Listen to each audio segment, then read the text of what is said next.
करेंगे system software क्या है। सिस्टम सॉफ्टवेयर की एग्जांपल आपको देता हूँ। आपने विंडोज़ का वर्ड सुना होगा कि मेरे कंप्यूटर की विंडो कर दें, ठीक है।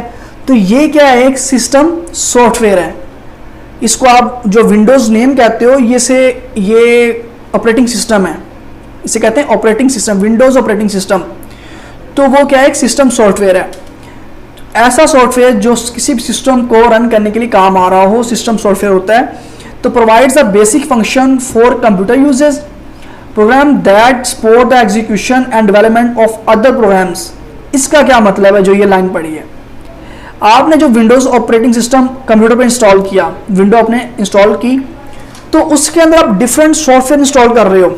जैसे आपने माइक्रोसॉफ्ट वर्ड इंस्टॉल किया, VLC प्लेयर किया, डिफरेंट सॉफ्टवेयर हैं। अब उनको जो आप चला रहे हो वो किस तरह चल रहे हैं, वो किसकी वजह से चल रहे हैं, वो सिस्टम सॉफ्टवेयर की वजह से चल रहे हैं। सिस्टम सॉफ्टवेयर उन्हें रन कर रहा है।